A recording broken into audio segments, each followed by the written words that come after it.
Now, it's no secret that Apple and Samsung are two of the most popular brands out there, but how do they compare at more budget-friendly mid-range phones like the Galaxy A57 and the iPhone 17e? Well, let's talk about it.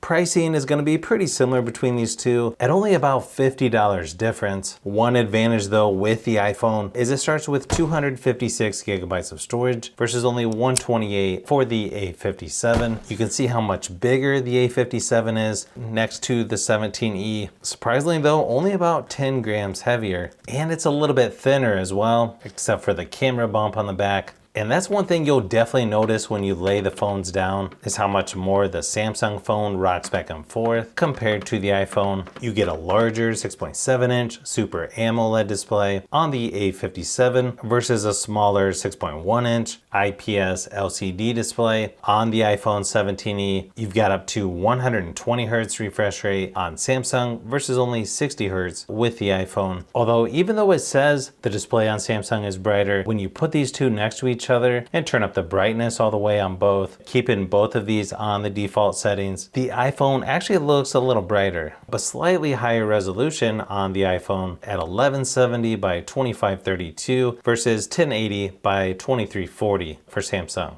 You do get a larger battery on the Galaxy A57. You also get faster wired charging at 45 watts versus only about 20 for the iPhone. The iPhone also has built-in MagSafe charging, even if it is only 15 watts, where you don't have wireless charging on the A57. When I ran my typical battery drain test at 100% screen brightness, the iPhone lasted about 1 hour longer at 13 hours versus 12 for Samsung. Just keep in mind, there's a lot of variables when it comes to battery life once you're using them every day, and then they adjust to how you're using them. But overall, pretty good battery life on both phones.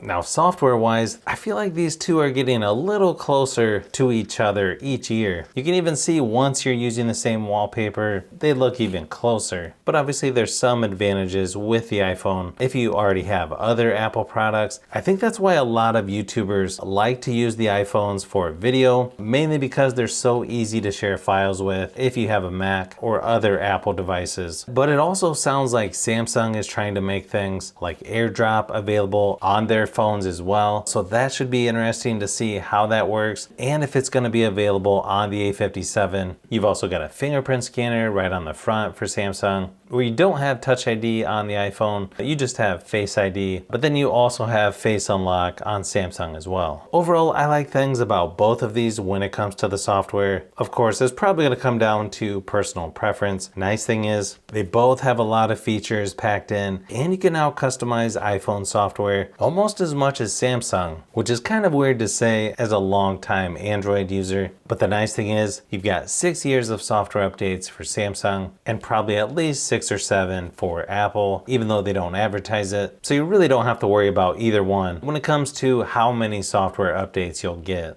Now, performance-wise, the iPhone 17e is going to have better single and multi-core scores. It's definitely the more powerful phone between these two.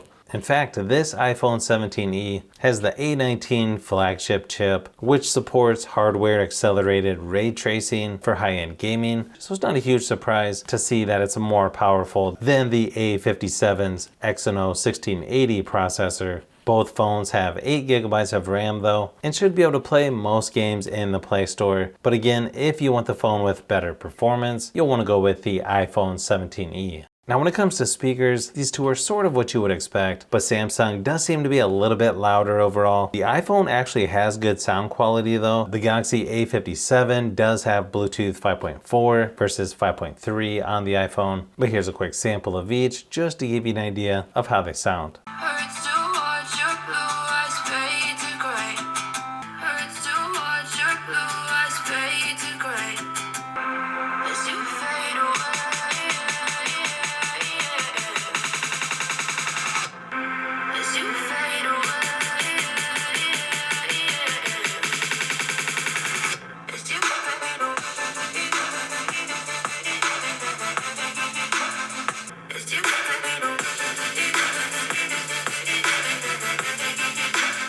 Now when it comes to cameras, I think this one's gonna come down to personal preference. You've got a 12 megapixel front facing camera on both of these. You can see the notch on the iPhone. Definitely makes it look a little more dated, where you have the smaller hole punch camera on the Galaxy A57. You do have 3 cameras on the back on Samsung versus only 1 for the iPhone. You've got a 50 megapixel wide angle lens, 12 megapixel ultra wide, and 5 megapixel macro lens. But don't let the one camera on the back of the iPhone fool you, because it's 48 megapixels and you can get some really nice photos even when zoomed in pretty far. Plus it's even a better option when it comes to recording video at up to 4K 60 frames per second, where it's only 30 frames per second on Samsung. Here's a few quick samples just to give you an idea of how they compare.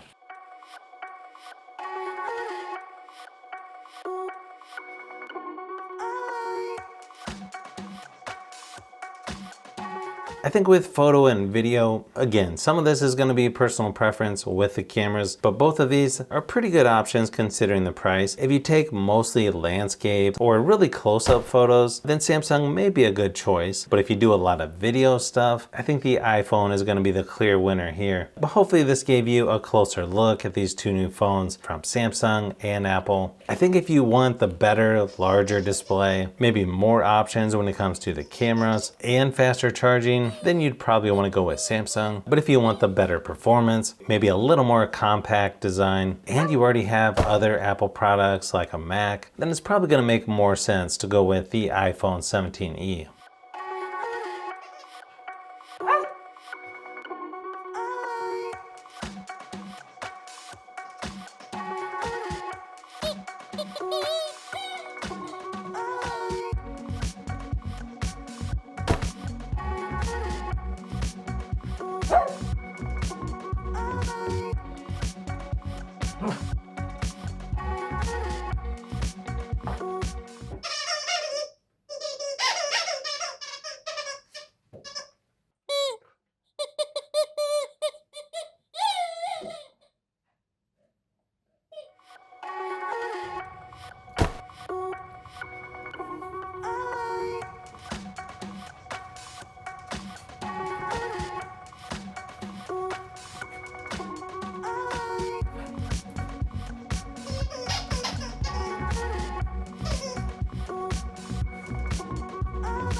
So if you've made it this far into the video, you may want to say thanks by subscribing, and don't forget to give a thumbs up if this video was helpful. This is Brian from Fishbee Productions. Thanks for watching, and I'll see you on the next one.